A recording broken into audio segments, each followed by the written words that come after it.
नमस्कार टाशी तिलक। परम पावन दलाई लामा जी के चरणों में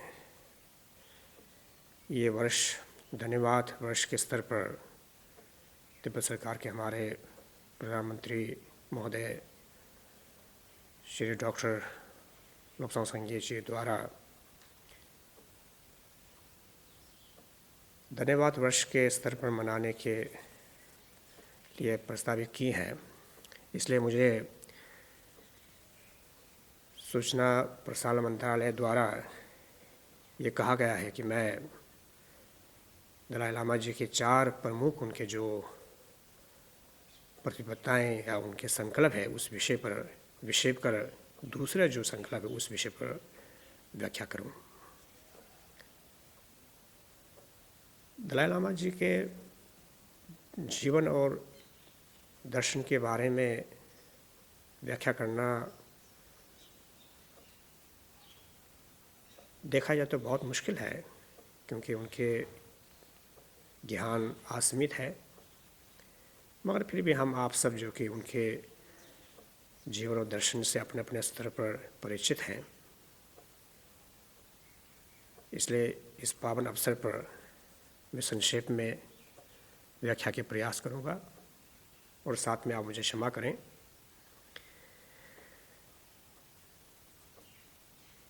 बुनियादी तौर पर 4 जो संकल्प है वे सबसे पहले मनुष्य की सेवा। परम पावन जी बताते हैं कि मैं स्वयं एक मनुष्य हूँ और मनुष्य होने के नाते मनुष्य की सेवा करना मेरा प्रथम सेवा।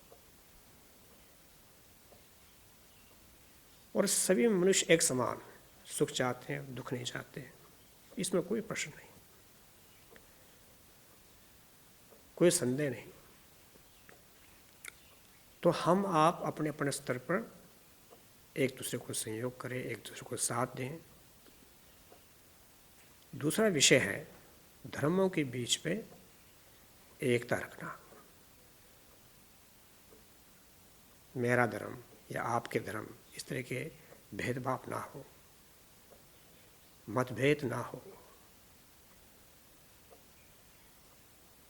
क्योंकि धर्म ही संसार में समाज में वो है जो प्राचीन काल से था, प्रथम से था। किसी भी समाज के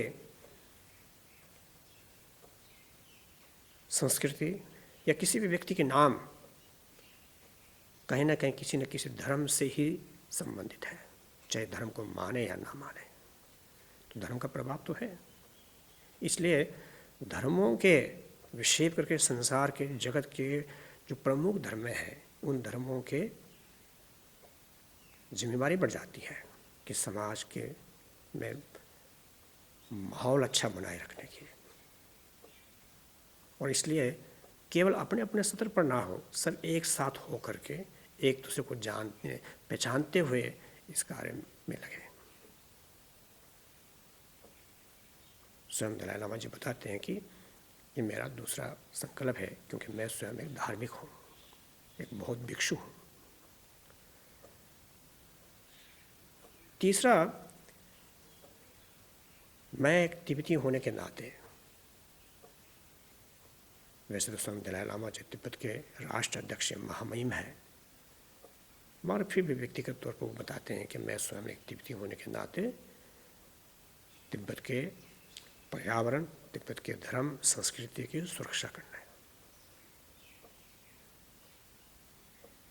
और आज राष्ट्र अंतर्राष्ट्रीय स्तर पर तिब्बत के धर्म संस्कृति सिद्धांतिक दर्शन दलाई लामा जी की कृपा से, उनके ही परिश्रम से, उनके ही आशीर्वाद से आज पूरे विश्व जो कि उससे परिचित है, उसके अध्ययन कर रहे हैं, सबको लाभ हो रहे हैं।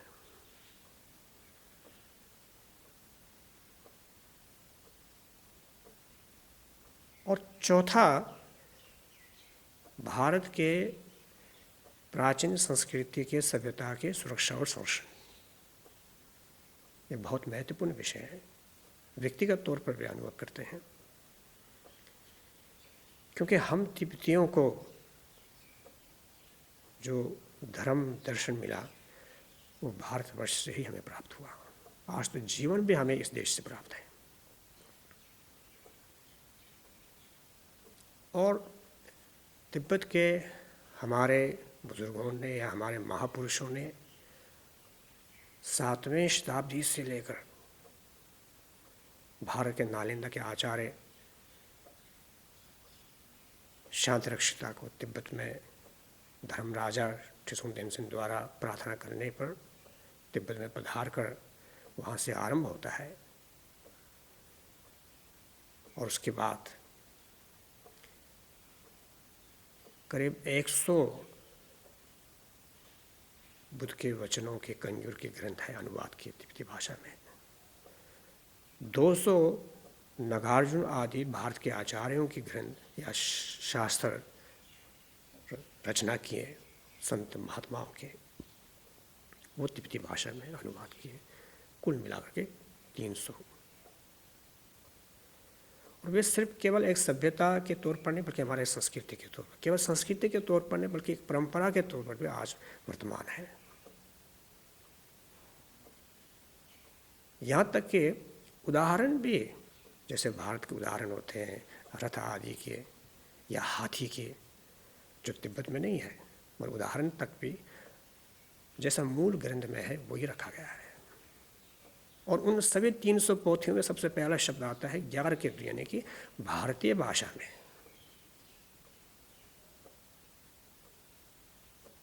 इसलिए भारत के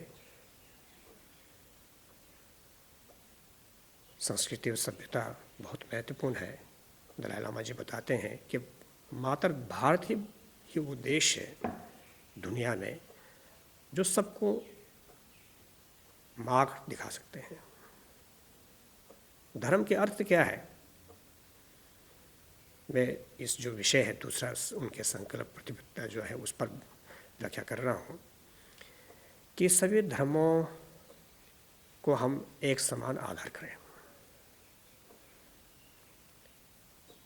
दलाई लामा जी बताते हैं कि मैं बौद्ध हूँ, मेरे लिए बौद्ध धर्म सबसे श्रेष्ठ है, लेकिन इस आधार पर मैं ये नहीं कह सकता कि बौद्ध धर्म ही सबसे सभी धर्मों में सबसे श्रेष्ठ धर्म है, ये नहीं कहा जा सकता।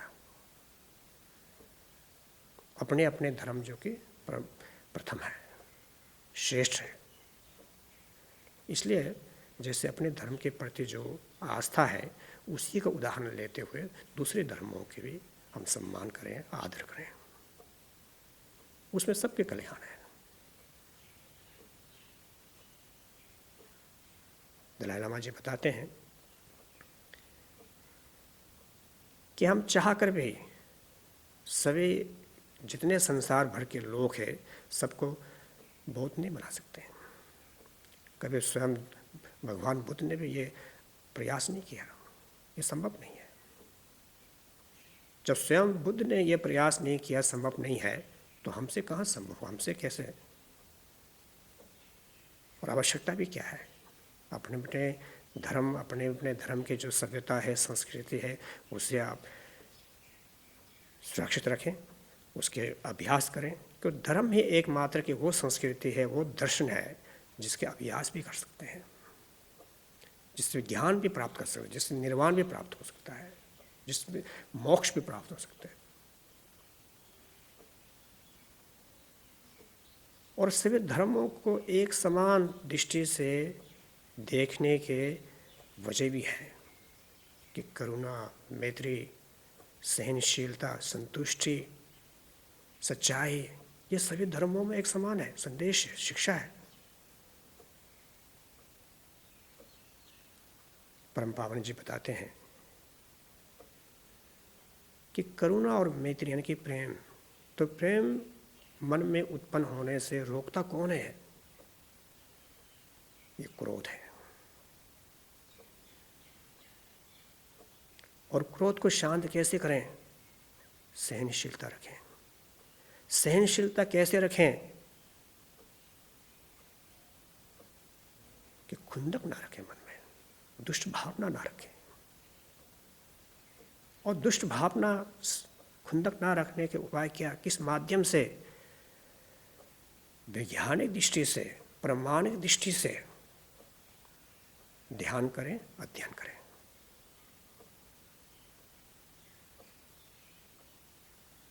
दलाई लामा जी बताते हैं ये जो उपाय है, ये जो मार्गदर्शन है, ये भारतीय दर्शन के हैं। तो भारत एकमात्र के वो देश जो वाकई में संसार भर को, चाहे देश हो, चाहे व्यक्ति हो, समाज हो, उसको मार्ग दिखा सकते हैं, दिखाई भी है उसी आधार पर। और आज और ज़्यादा आवश्यकता है उसकी। अंत में साथ में कहने की आवश्यकता तो नहीं है, लेकिन फिर भी इस अवसर पर दलाई लामा जी के दर्शन और मार्गदर्शन हम आप सबको मिलते रहे हैं, आगे भी मिलते रहेंगे। और इस पर हमें ध्यान अध्ययन करना बहुत ही महत्वपूर्ण है। केवल एक धार्मिक दृष्टि से नहीं, आस्था की दृष्टि से नहीं, बल्कि एक मनोवैज्ञानिक समाज दृष्टि से भी महत्वपूर्ण है। विशेष करके जो शिक्षा के क्षेत्र में है, अध्यापक हो चाहे विद्यार्थी, विशेष कर बहुत महत्वपूर्ण है। क्योंकि दलाई लामा ही एकमात्र के वो व्यक्ति हैं, वो धर्म गुरु हैं, वो आध्यात्मिक नेता है जो भारतवर्ष के प्रथम राष्ट्रपति डॉक्टर राजेंद्र प्रसाद से लेकर आज के महामहिम राष्ट्रपति रामनाथ जी तक, प्रथम प्रधानमंत्री पंडित जवाहरलाल नेहरू से लेकर आज के माननीय प्रधानमंत्री नरेंद्र मोदी जी तक व्यक्तिगत तौर पर जानते हैं, मिलते हैं, परिचित हैं।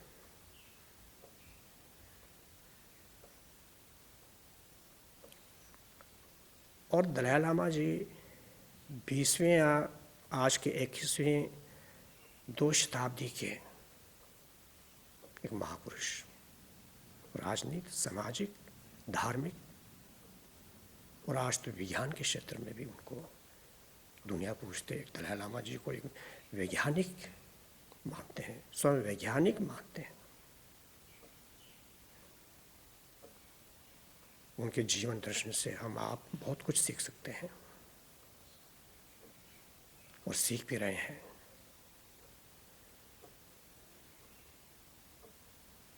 और इन्हीं शब्दों के साथ मैं अंत में दलाई लामा जी द्वारा रचना किए भारत के नालंदा विश्वविद्यालय के 17 आचार्यों के जो स्तुति है, उसके समाप्ति पर उन्होंने उस स्तुति के समाप्ति पर ये कहा है, 시 내주 딩이 된셰베 딩시 코와 주도 지신에 체메처럼 껴서 대바된 탈람 싸워서 그렇진 길로 भारतीय दर्शन की ये महत्व कि मूल रूप से हम वास्तविकता को पहचाने। वास्तविकता 2 तरह के वास्तविकता, एक भीतर के, एक बाहर के, एक कर्म की दृष्टि से है, दूसरे जो कुछ स्वभाव की दृष्टि से है, जिसे प्रमाद सत्य या संवित सत्य कहते हैं।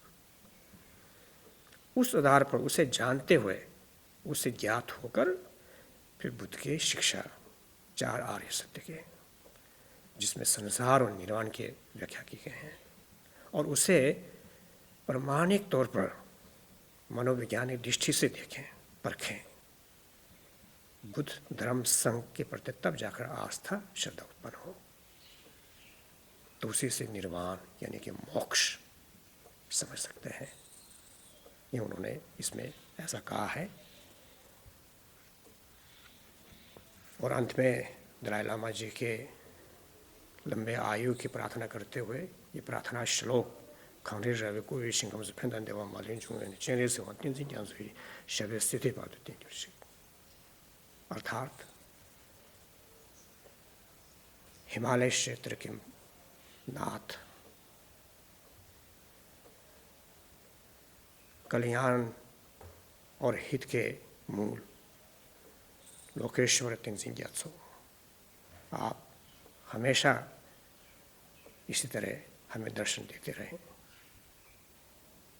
ये श्लोक कई सदियों से दलाई लामा जी के लंबे आयु के प्रार्थना के तौर पर पाठ किए जाते हैं, जैसे कुछ इतिहासकार जो कि तिब्बत के राष्ट्रगान माने जाते हैं। और सबको मेरा हार्दिक धन्यवाद, बहुत बहुत नमस्कार, तुझे